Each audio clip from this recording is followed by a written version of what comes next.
families all over our country. Thank you, Mr. President. I yield the floor.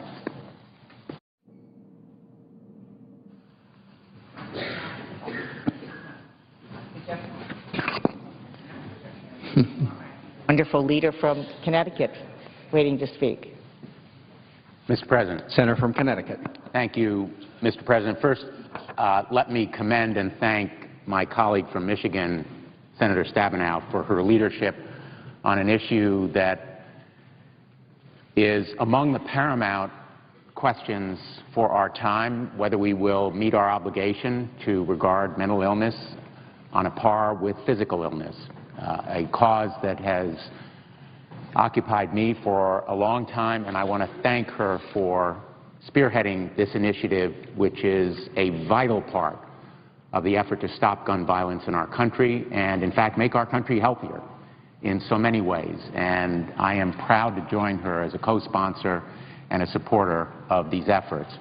I come to the floor today to continue the debate on the gun violence initiatives which are central to making America safer and making our country stronger. This bill is a comprehensive set of provisions that hopefully will be, in fact, further strengthened by an amendment to be offered this week, and we are on the cusp of voting on that amendment. The work done by Senators Toomey and Manchin, our colleagues, to reach a reasonable compromise, and it is indeed a sensible, common-sense compromise that I am proud to support, that will guarantee a criminal background check system to keep firearms and weapons of war out of the hands of people who are dangerous, people who should not have guns. The criminals, mentally ill, seriously mentally problem-stricken, and, of course, others like domestic abusers. For too long, criminal individuals and organizations have prospered from illegally distributing weapons and firearms. And so the bill, in its second title, takes a great step toward barring illegal trafficking and also to ban straw purchases. Too often given short shrift or little attention is the third title, which speaks to school safety. And that is the measure that brings me here today. And I ask permission that the full set of my remarks be included in the record. Without objection, so ordered. And I will provide a summary of them here because I think they are vital. School safety is not an afterthought. It is central to stopping gun violence. And the tragic lessons that we have learned from Sandy Hook include not only the courage of the educators, those brave teachers and administrators and school psychologists who literally threw themselves at bullets and cradled loved ones of families who lost their lives, cradled children in their care as they were met by a hail of gunfire. That teaching moment should not only inspire us but obligate us to do more about school safety. And that is why I have gone to the schools of Connecticut, most recently on a tour that I conducted to 10 schools around the state, to learn from our educators what they think those lessons are from Sandy Hook and where they think the priorities should be in terms of school safety. And that experience provided me with some pillars of a program that I believe is important and is embodied in the act that is before us, the School and Campus Safety Enhancement Act. I want to thank our colleague, Senator Boxer, for her leadership on it, which reauthorizes, in effect, the Secure Our Schools program, which has been very productive and unfortunately was not reauthorized when it expired. These measures and the pillars of this program can be summarized very simply. First of all, decisions should be made locally about what best fits communities. And those decisions ought to be made by school districts and their boards, parents, teachers, administrators, all who are involved and have the knowledge and expertise and commitment. Those decisions best fit what is right for communities locally, and Washington should not impose its judgment on those communities with a one-size-fits-all set of policy. Second, school safety ideally should involve a partnership between educators and law enforcement. In many of the schools that I visited, I saw the value of school resource officers. More importantly, educators pointed out to me the value of their partnership with local law enforcement through school resource officers that acted not only as security personnel, but also as mentors, counselors, role models, preventing crime, not just stopping it in progress or apprehending crime afterward. And third, schools must be open, supportive, nurturing environments. They cannot be prisons. They cannot be transformed into permanent lockdowns. We must commit ourselves to the freedoms and liberties that are embodied in our schools and the educative atmosphere that is so priceless and essential to real education. We cannot solve this problem by simply having more guns in schools or arming teachers or administrators. Trained school resource officers or others provided with law enforcement support have to be part of a nurturing and open environment. The act that is before us today, embodied in Title III, is important to move forward school safety and to embolden, encourage, and enable and empower local decision-making. And today I want to provide a very short report to my colleagues on what I have learned in my tour, and I encourage my colleagues to do the same around their states, because it is genuinely a learning experience. The teaching moment of this tour, for me, changed my perspective on school safety and certainly reinvigorated my appreciation for what happens in the classrooms and schools of our country with the leadership of our teachers and administrators, and we owe them a great debt of gratitude. The issue of safe and secure schools certainly raised its head just last week in Connecticut, in fact, in the town of Greenwich, when reports of a gunman put Greenwich High School in a lockdown. Thankfully, the suspect was apprehended, unarmed, with no casualties. The fact that a lockdown was even necessary underscores that we've made great strides, but our young people will not be safe in schools unless we know all of the best practices and implement them.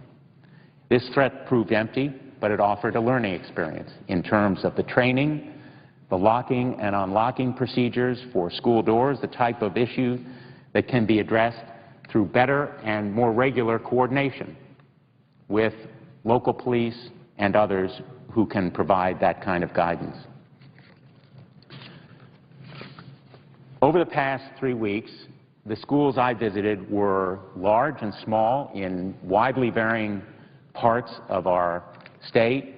Manchester High School, Kelly Middle School in Norwich, Middletown's Snow Elementary School, New Britain High School, West Britain's K-9 school, the Gilbert School in Winstead, which is also Winstead's high school, Northwestern Region 7 High School, Waterbury's West Side Middle School, Ross Woodward Magnet School, and Shelton Intermediate School. And in every one of them, I saw different ways of dealing with school safety and also aspirations for even better procedures and equipment, locks, lighting, alarms, cameras, but also training for teachers and more school resource officers. And I believe that one of the most important pillars of this program has to be federal resources that meet those local needs without imposing a one-size-fits-all policy. These schools are in widely different areas in terms of geography and demographics, the size of the communities that they serve, the size of the schools, the qualifications of their staff and their training. And that's why this program has to be individualized in terms of how it meets these needs. And again, empower and enable local decision-making. The Secure Our Schools grant program has impacted Connecticut very positively. The program had a direct and tangible impact on schools in Stamford, for example, where the problem of gang violence was addressed, and in other schools around the state, such as Hartford, where a grant was used for the purchase of an outdoor intercom station, as well as locks and card readers to control access to schools. I could go through the details. They are further provided in my prepared remarks. But let me just say that the Secure Our Schools program was a success story. And this act now will not only reauthorize, but strengthen the Secure Our Schools program. In Manchester, just to give you some examples, the swipe card entry program not only provides for better security, but better attendance tracking. The Illing Middle School in Manchester is considering that system, but the installation costs run about $50,000, a small price to pay for greater security that the card system provides. In general, I found that security was not only cost-effective, it was minimal in its cost compared to many other programs that we are potentially taking to improve school safety. When I went to see Kelly Middle School in Norwich, I had to buzz in on an intercom and announce myself. That was true of many other schools as well. A Senate pin may allow us access to the floor of the United States Senate without passing through security, but it doesn't get you into Kelly Middle School, nor should it. They have a simple, practical system. If you're visiting during school hours, you buzz in and announce yourself. And then they decide whether that individual can enter through another set of locked doors. The double locks are a system that some schools are considering to implement. It's a sensible policy that is enabled by an intercom system and a camera, again, minimal in cost compared to many other infrastructure programs that we may be considering this year. In Middletown, I visited Snow Elementary School. Principal James Goodrow demonstrated how their doors are locked, and when a person is buzzed in, video cameras record and archive who is entering. Some schools have archiving systems, others do not. Law enforcement knows that archiving is important. As Chief William McKenna and Mayor Dan Drew told me, these systems are planning that was undertaken even before Sandy Hook. School systems and boards and administrators and teachers were aware of security before Sandy Hook, but their awareness has been enhanced, and they are planning to devote additional resources to this issue. And both Mayor Drew and Chief McKenna extolled the virtues of the 3 school resource officers, and they are looking for additional resources to create after-school programs and other measures to enhance that partnership and cooperation between police and students and teachers, educators and law enforcement can collaborate. Visiting New Britain was very important on this tour. When I went to New Britain High School with Mayor Tim O'Brien and School Superintendent Kelt Cooper, I saw the need there, the requirement, that any visitor automatically run through a database check, the sex offender database check, using the driver's license. They were able to run that kind of check virtually instantaneously. And they also have, in that single high school, 150 cameras. Knowing what is going on in that school minute to minute and direct links to the police headquarters so that any kind of emergency is immediately apparent to law enforcement. The school is going to install discrete panic buttons allowing for rapid alerts to be sent to law enforcement, a belt and suspenders approach that many schools are implementing.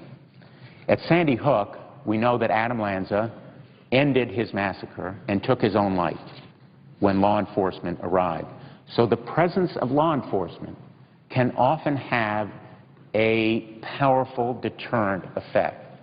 The knowledge that apprehension will be swift, that killing will be stopped, is a huge deterrent.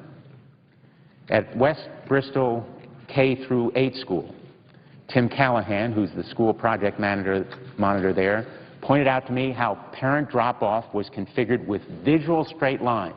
Again, the design and architecture is important to security, so that out in the parking areas there are virtually no blind spots. They've integrated security features into this building while it was being constructed. And West Bristol also requires visitors to buzz in through the main office when they go through the main building. With grant funds made available under this legislation, this school could install locks on a second set of doors, slowing down potential intruders. We know in these dangerous emergency situations that time is critical. Slowing down a killer, stopping an invader at a second locked door can gain time for law enforcement to respond and save lives. Adam Lanza killed 26 people, 20 beautiful children and 6th grade educators in 5 minutes with 154 bullets. If he had been stopped earlier, if a second set of doors had alerted police, if a buzzer had been available of the kind, the most immediate kind available elsewhere, the consequences might have been different. There were alerts to the police. They responded virtually immediately. Their response was heroic and profoundly significant to saving even more lives. But we know that time is of the essence in these situations, and that is why double locks, buzzer system, identification, additional checks, all can be important. The Chief Operating Officer in New Haven Public Schools, Will Clark, told me about that kind of buzzer system there. And in Winstead, school officials, including the Regional School District 7 Superintendent, Judith Palmer, and the high school principal, Candy Perez, are working hard to improve its security system. But infrastructure there, as they told me, are a continuing challenge. And Winstead Board of Education member Mimi Vallejo told me we don't even have Wi-Fi. In 2013, we're in a wireless age, and the next generation of security systems may rely on Wi-Fi or smartphone. We need to make sure schools like Winstead have the resources they need to address security needs of the 21st century with the technology of the 21st century. School security is too important to be allowed to lag. I want to thank all of the educators who educated me, who shared with me their stories of progress, their goals for the future, their hopes that we can improve our schools, make them safer. If we make our schools safer, we make our children safer, and we make America safer. And I am hopeful, more optimistic than ever, in light of the vote that we took last week, that we are making progress and that we will have positive votes in the days ahead. Votes that fully fulfill our obligation to stop the plague of gun violence. And I, again, thank my colleagues for their courageous votes last week and urge them to move forward this week in the same way. Thank you, Mr. President, and I yield the floor. And I suggest the absence of a quorum. The clerk will call the roll. Mr. Alexander.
And while we're in this Senate quorum call here on the floor, some breaking news to let you know about. CNN is reporting on 2 explosions that have happened near the finish line of the Boston Marathon, and we will be bringing you updates as they become available on the C-SPAN networks.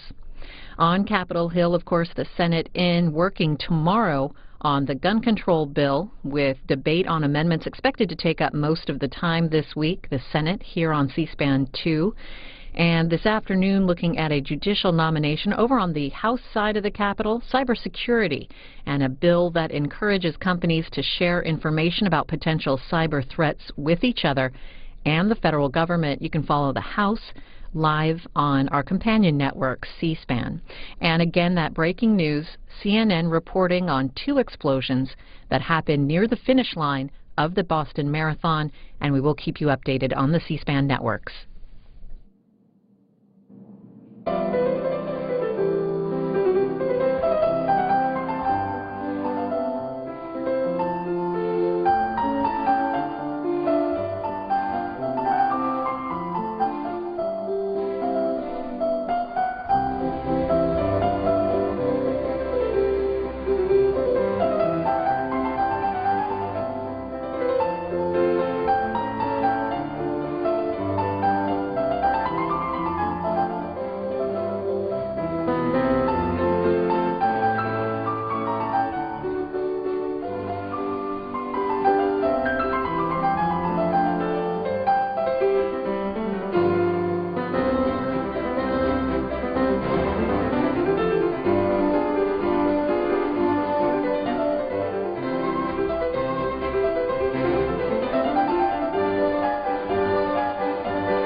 And here on the Senate floor, live, waiting for senators to return in a quorum call. I want to let you know again about some breaking news. News outlets are reporting on 2 explosions that happened near the finish line of the Boston Marathon, just off Boylston Street.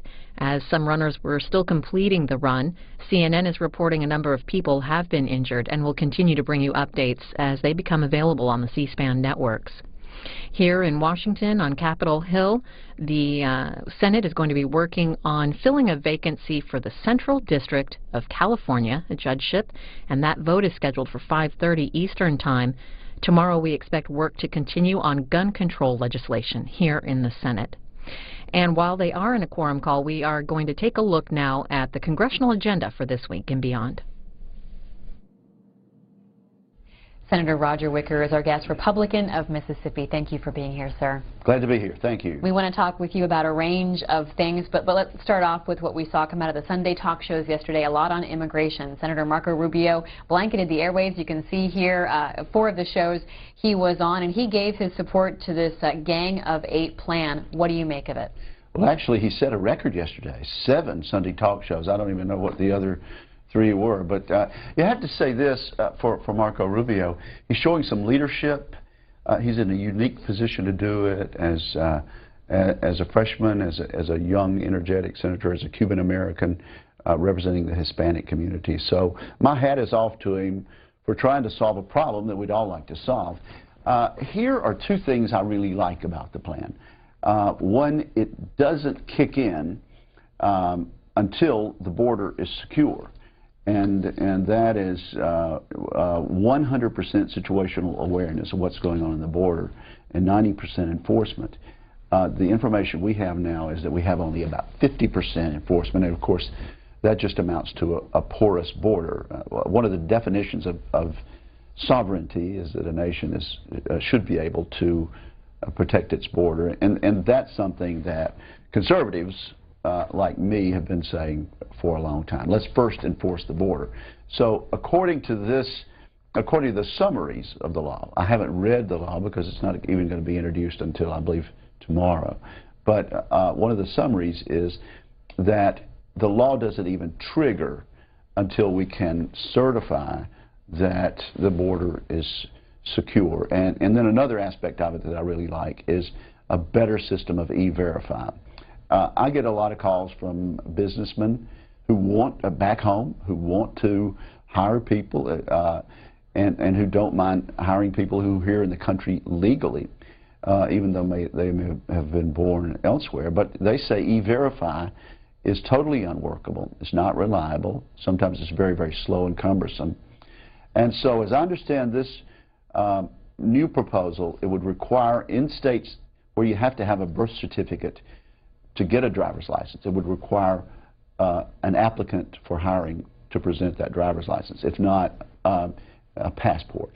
So in either case, citizenship would have to be proved. And so to me, when you start enforcing at the employment level and you start enforcing the border, that's a good start. Now, there are a lot of questions, there are a lot of ifs, and I know from having been out there, you know, as a representative for 13 years and now as a senator for 5 years, there's a lot of skepticism out there. I wasn't here in 1987 when President Ronald Reagan, one of the great conservatives, agreed to what has now been called an amnesty.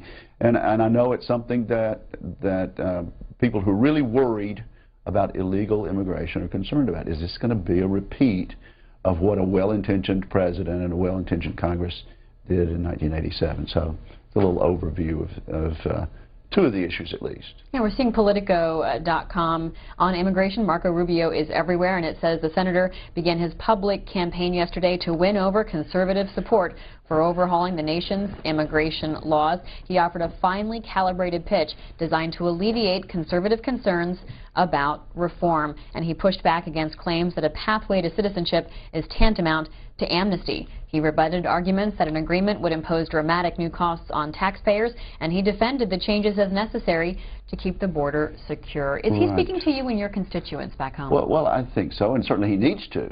But also, I think there's a broad support around the country to try to solve this if we can. As needed. Without objection, the reading of the quorum call will be dispensed with. Senator, you have permission. Thank you. Mr. President, last week Senator Toomey, my dear friend from Pennsylvania, and I introduced a very important piece of bipartisan legislation with our colleagues, Senator Kirk and Senator Schumer. It's called the Public Safety and Second Amendment Rights Protection Act because that's exactly what it does. It protects the safety of the public and our constitutional right to bear arms.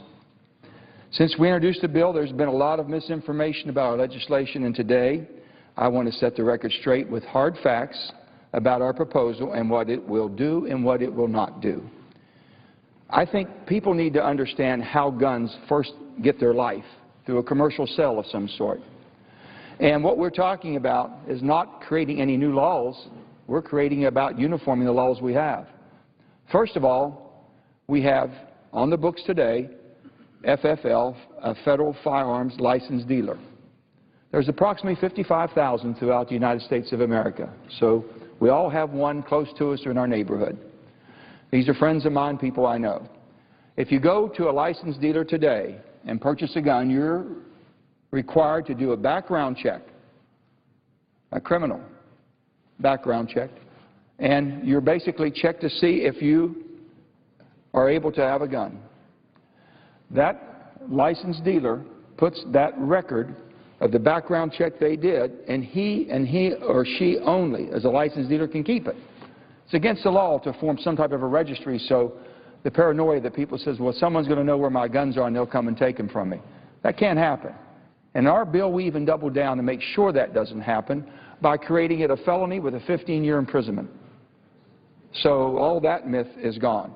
The second way that you buy a gun is at a gun show.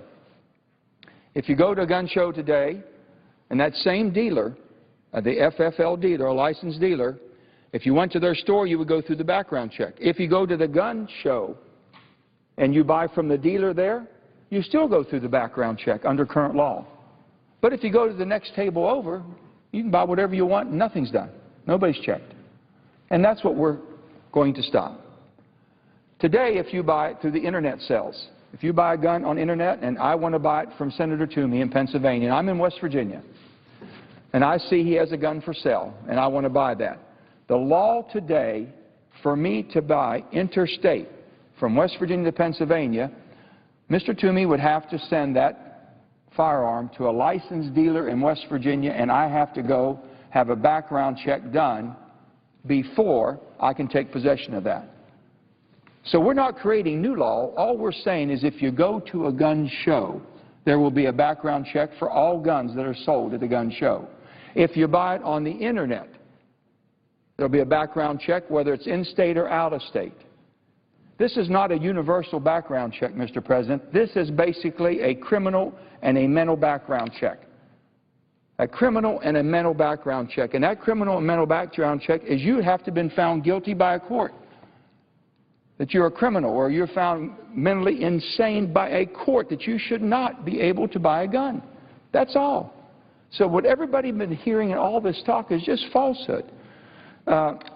If you're a law-abiding gun owner like myself, if you're a proud gun owner and like shooting and you like to go hunting and out in the woods with your friends and your family, we do not infringe any way, shape, or form on individual transfer. So if it's not a commercial transaction, individual, someone said, I heard that, well, wait a minute, you know, in West Virginia, usually your father or grandfather or uncle or somebody got you your first gun.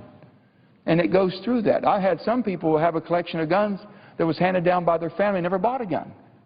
You're still able to have that type of transaction. That's not interfered with. You can sell to your neighbor without any interference. You can put a note on your bulletin board in your church and say, I have a gun I like to sell, and sell to a church member. No intervention. So if anyone says we're infringing on somebody's rights, we haven't. Because in the bill that we've all worked on, it was a bill that basically we looked at the gun culture in America, who we are, how we become who we are, and that's what we took in consideration.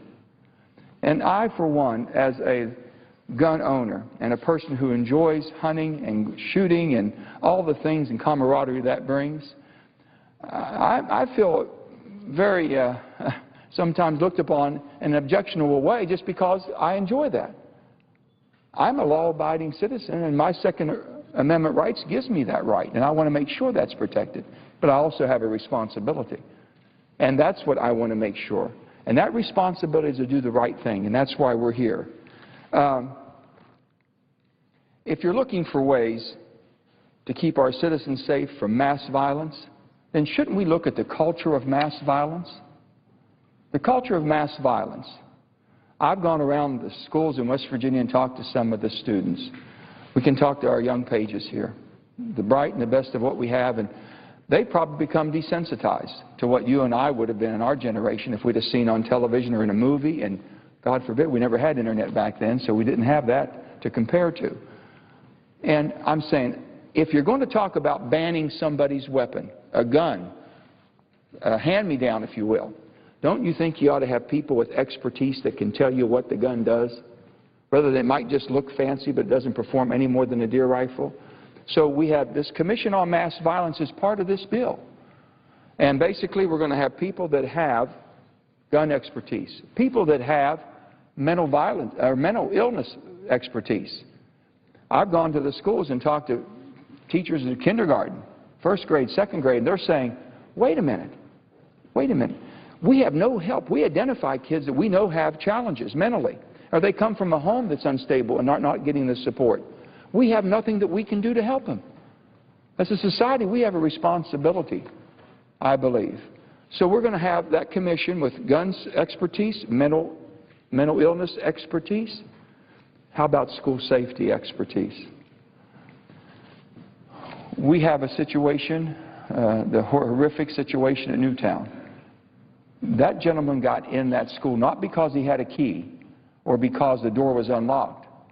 He got in that school because he was able to shoot the glass out of the front door and stick his arm in and hit the safety bar and let himself in. I've been a governor for 6 years of the state of West Virginia. We built a lot of schools and we remodeled a lot of schools.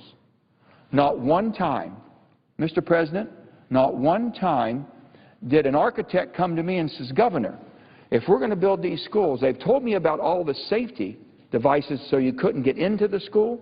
They told me about all of the lockdown in each room so you had to have a safety code to get into a room.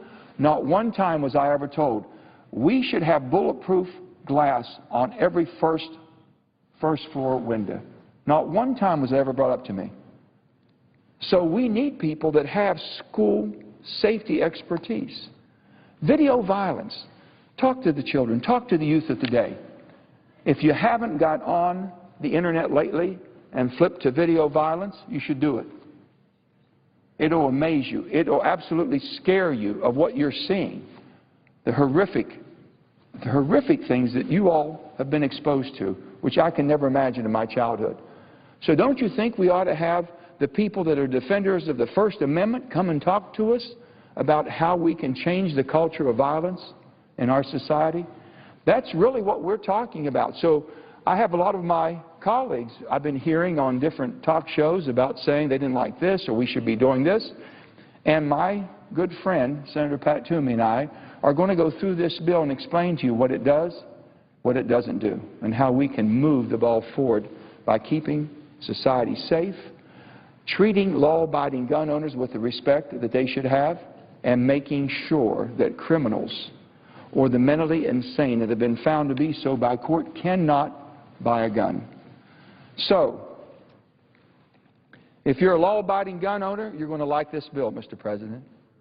If you are a believer in the Second Amendment right of Americans to bear arms, you're going to like this bill, Mr. President.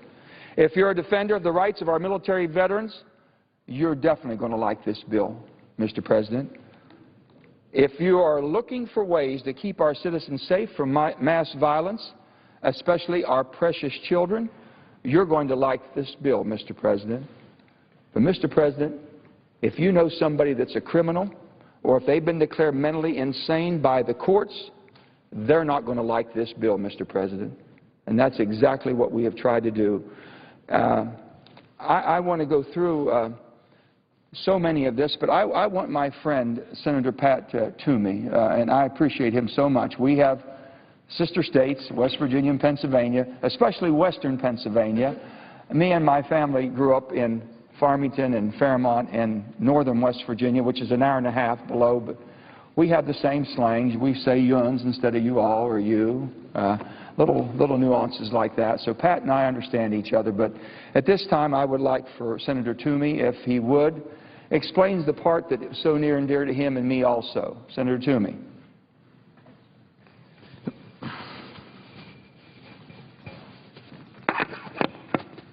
Mr. President. Senator from Pennsylvania. Thank you, Mr. President. I would like to begin by actually taking a moment to inform the members of this body and people who may be listening. If you weren't aware, it appears that a tragedy has struck at the Boston Marathon, and bombs have gone off, and there are injuries that we know of, casualties, the severity of which we do not yet know. We hope and pray that there are no fatalities. Apparently, according to the news reports I've seen, it's too soon to know that with certainty. So I know my good friend from West Virginia joins me in having our thoughts and prayers go out to the victims and their families of very, very disturbing news that we've just learned this afternoon. I can't tell you how much I appreciate Senator from West Virginia. The work that we've done together has been challenging and constructive, and I think we've come to a very sensible legislative product, something that I can be proud of. I want to thank Senator Kirk for the work that he did in this from way back, and Senator Schumer's contribution to this process as well. I'd like to start, if I could, with just some thoughts about the Second Amendment and what it means to me and why I think a proper understanding of this is so important in this discussion. Sometimes it's useful to go to the source, and so just as a reminder, not that we're not familiar with it, I'm just going to read from my pocket version of the Constitution, the Second Amendment to the Constitution, which simply says, "A well-regulated militia being necessary to the security of a free state, the right of the people to keep and bear arms shall not be infringed." Now, today we often think that the Second Amendment is about sportsmen, it's about hunting. That's an important part of it. But the Second Amendment is actually much more profound than a protection for hunters. It's more fundamental to our country and who we are as a people. In my view, the framers recognized in writing the Second Amendment, they were recognizing our natural rights, our natural law rights of self-defense and self-preservation. And in fact, those rights precede the Constitution. They were acknowledging and recognizing those rights in the Constitution. They didn't create them. I would also suggest that the Second Amendment is about sovereignty. Who's sovereign in this country? Is it the government? Is it the head of state? Or is it the people? And I think, as we know, this whole great experiment of ours that is America is an exercise in recognizing the sovereignty of the individual people. And that sovereign people, of course, it flows logically, ought to have the right to bear arms, to protect themselves. And ultimately, our founders intended the Second Amendment to be the means by which we would maintain our liberty and prevent tyranny.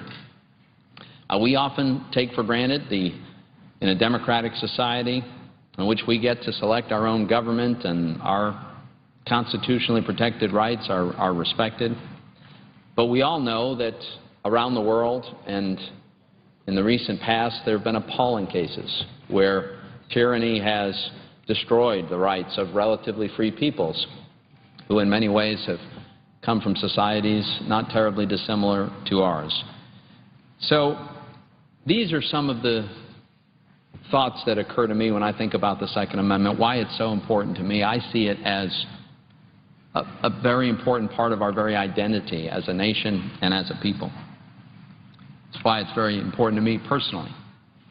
In addition to being a gun owner and someone who's always respected these rights, it has a very important philosophical underpinning for me. For years, of course, we had many contentious debates, and one of the contentious debates we had about the Second Amendment for many, many years was, probably arose from the first phrase about the well-regulated militia. And the debate centered around whether or not this right, this Second Amendment right that obviously is enshrined in the Constitution, whether that was a collective right that depended on one's membership in a militia or if it were an individual right belonging to individual people. Now, it was always clear to me this is an individual right. Clear to me for a variety of reasons, not the least of which is the founders never recognized the idea of collective rights. For them, it was all about individual rights. But fortunately, our judicial system put an end to that question when a conservative majority of U.S. Supreme Court justices reached the Heller decision in D.C., Washington, the District of Columbia versus Heller. They made it very clear this is not a collective right. This is not contingent upon membership in a militia. The Second Amendment is an individual right that applies to individual Americans, and I wholeheartedly agree. Not too long after that, in the McDonnell et al. Versus City of Chicago decision, the court went even further, in a way, in upholding the Heller decision and referencing that. It affirmed that decision, but it went further and said that this Second Amendment right is so important and it's so fundamental and it's so basic and it's so important that it's binding on states and local governments as well. So not only can the federal government not infringe upon Second Amendment rights, but neither can a state or local government. So that's a pretty impressive conclusion that our court has come to in resolving a big part of this contentious debate. Now, I would pose a question that the court has also addressed, and that is this a right that's enjoyed by all of the people of America? In my opinion, and I think this is not controversial, the answer to that question is no. Young children are not expected to be afforded the same Second Amendment rights as adults. Criminals who've been convicted of crimes have foregone many of their rights, including Second Amendment rights, by virtue of their conviction of serious crimes. And dangerously mentally ill people are people that we as a society have every right to protect ourselves from, and so they don't have the same Second Amendment rights that everyone else has. Now, I would argue to our founders this was a given. After all, this was a time when capital punishment was quite common, and they fully accepted capital punishment. How perverse and absurd would the idea be that someone who was subject to capital punishment would somehow be able to enjoy Second Amendment rights? Of course not. It's obvious. Criminals forego that right. The Heller decision is a recent Supreme Court. The recent Supreme Court decision I just referred to addresses this as well. Justice Scalia observed, and I quote, "Nothing in our opinion," that's the Heller opinion affirming the individual right of the Second Amendment, he says, "Nothing in our opinion should be taken to cast doubt on long-standing prohibitions on the possession of firearms by felons and the mentally ill, or laws imposing conditions and qualifications on the commercial sale of arms." Seems to me that is a very explicit explanation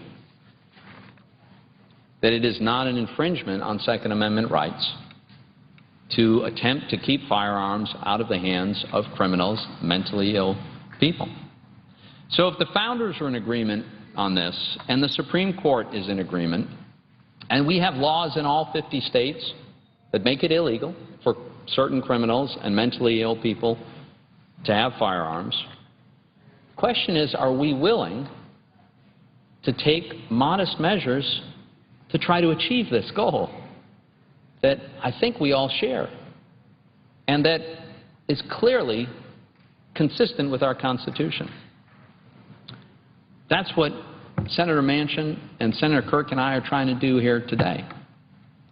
What we're trying to do is make it a little bit more difficult for the people who aren't supposed to have firearms in the first place to obtain them. And I think Senator Manchin will agree with me that there's no panacea here. There's no law that anyone could write, certainly not this one, that's ever going to guarantee that a determined criminal won't be able to obtain a weapon one way or another. or that maybe even a mentally ill person may not be able to obtain a weapon eventually if they're sufficiently determined. But can't we take a very modest step to make it more difficult? If we can do it in a way that does not infringe on the Second Amendment rights of the law-abiding citizens that whose rights we want to defend. So our bill, I think of it as doing three broad things, and Senator Manchin and I will get to we'll walk through some of the specifics of how we achieve this, but I would suggest one way to think about it is three categories. One is we simply encourage greater compliance with the background check system we have in place now. We're not inventing a new one. We're not inventing new criteria for it. But the fact is, the participation in the background check system by the various states, you see, we rely on the states to provide information about the people who have been adjudicated as mentally dangerous, people who have been adjudicated as criminals and they've been convicted. Federal government doesn't have that information. We rely on the states to provide it, and what we do in this bill is we create greater incentives for the states to in fact participate in this, because the participation varies dramatically. A second thing we do is we expand background checks to gun sales at gun shows and over the Internet. Again, this isn't a new system. We're just applying this background check to a category that has not been subject to it, but it's the existing system. And then the third thing, and we'll talk about this at a little length, I hope, is we have a number of measures in this bill that, frankly, I think are overdue, and they enhance the opportunity for law-abiding citizens to simply exercise the Second Amendment rights that they ought to be able to recognize. So I think Senator Manchin put this very, very well. If you are a law-abiding citizen who enjoys exercising the Second Amendment right, you're going to like this bill. It's going to enhance your ability to exercise those rights that you have. If you're a criminal and you'd like to get a weapon illegally, you probably aren't going to like this bill because it's going to make it a little harder for you to do that.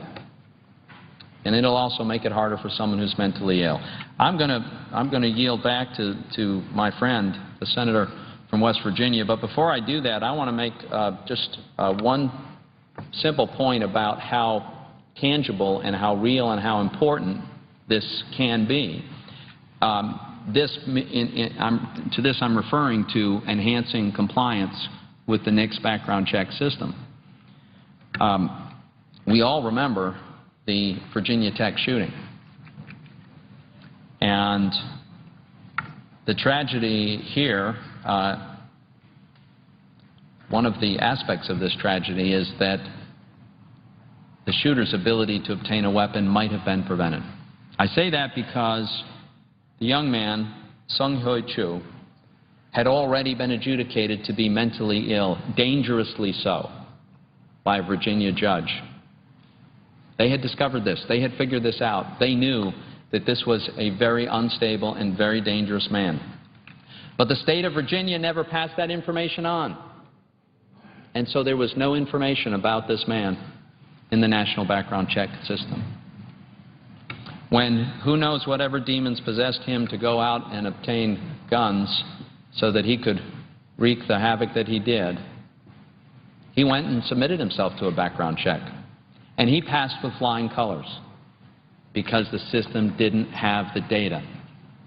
With Senator Manchin, one of the things that Senator Manchin and I are proposing in this legislation is let's provide greater incentives, and there's a carrot and there's a stick, and a cost to states, so that they will be more in compliance. Now, I'll be clear. If Virginia had provided this information to the system, then this shooter from Virginia Tech would have been denied that day, and we don't know what would have happened after that.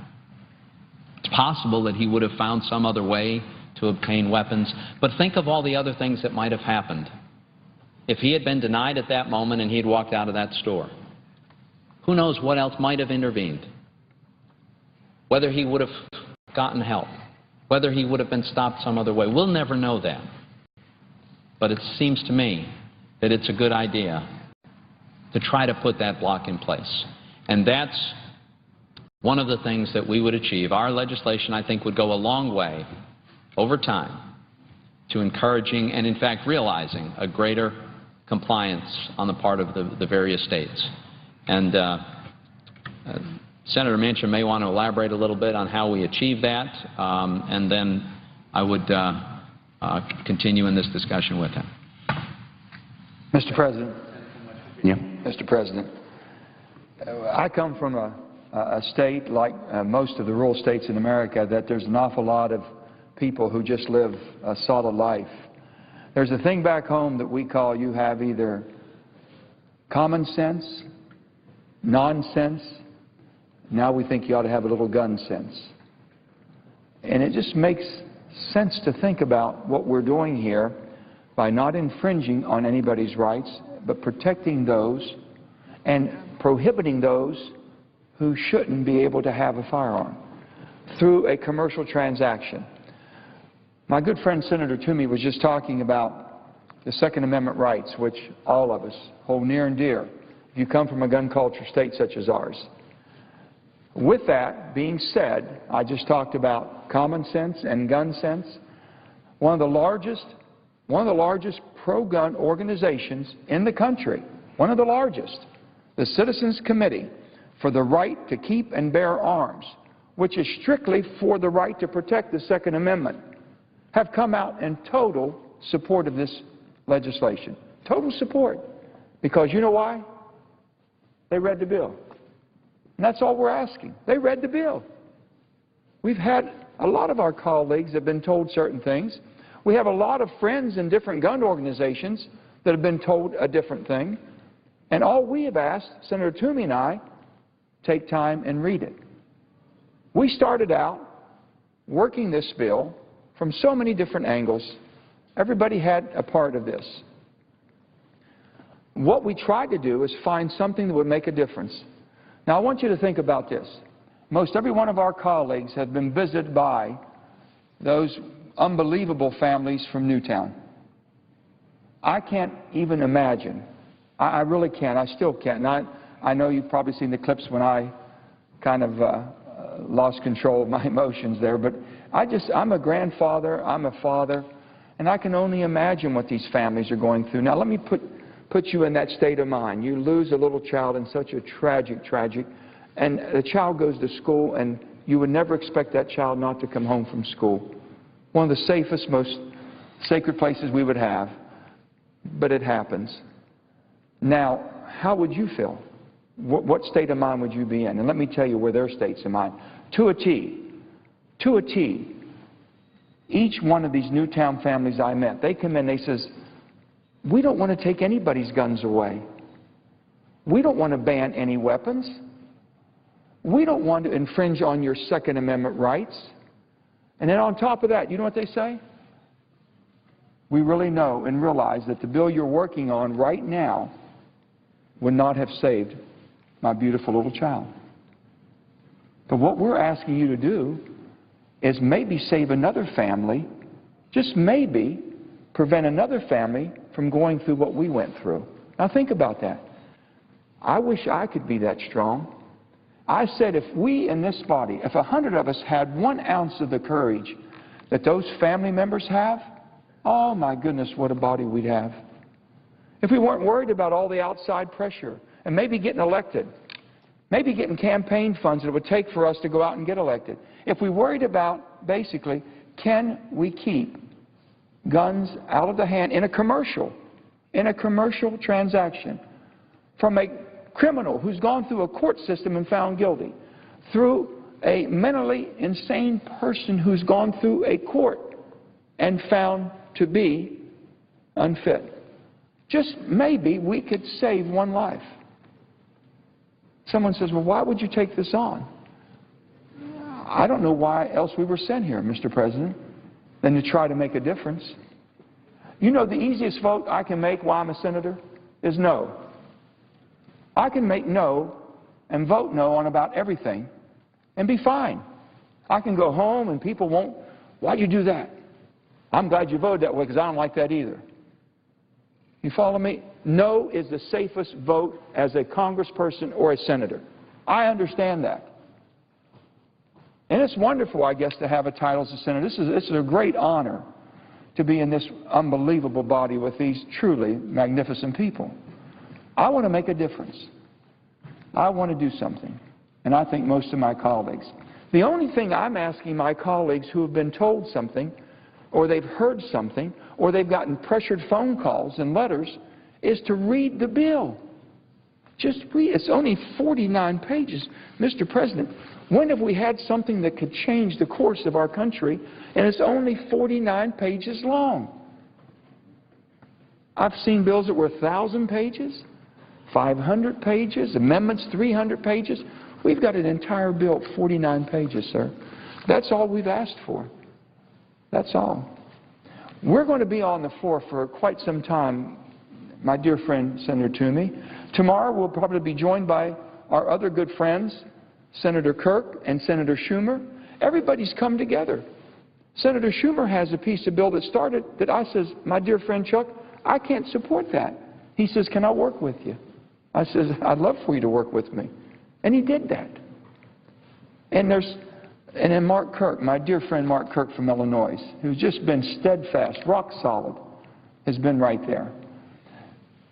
This is bipartisan. And it really, the bipartisan, I'm so bipartisan. Is it Democrat and Republican? This is American. I don't want to say it's bipartisan. This is American. This is about, can we make a difference? Can we change something? Can you have people that basically are the most unselfish, strongest, bravest people I've ever met, the families of the Newtown children, be able to come and say, listen, I want to protect the rights of law-abiding citizens. I want you to have your right. I want you to enjoy your gun. I want you to shoot it. I want you to enjoy your hunting trip with your family. I want you to enjoy all the things that the Second Amendment gives you. But I also want you, if you can, protect another family, protect another child, protect another person in America. That's all we're trying to do. And as you look through the bill, there's so many different things we've talked about. I've heard people say, oh my goodness, they're going to start registering. And you know what? They're going to give all of those records to some big fancy computer that's going to know exactly where to come and get your gun, Mr. President. Not only does the law prohibit that today, this bill, when we pass this bill, this law will basically say if any government agency intends to do that and abuse that record that the law-abiding firearm dealer is supposed to keep, and only them, it will not only be a felony, it's 15 years of imprisonment. That's why you might have these organizations that are basically joining in and now looking and reading the bill and say, my goodness, that's really protecting the Second Amendment rights. So it's an emotional bill. It's an emotional time in our country. But truly it's a time for us to come together. It truly is. There's a healing that must go on, and this bill will help that healing. And we want to talk about this, and we're going to go into it detail by detail, step by step. And I just again thank my good friend Senator Pat Toomey from Pennsylvania, and I'd like for him to go ahead and exclaim on that. Senator from Pennsylvania.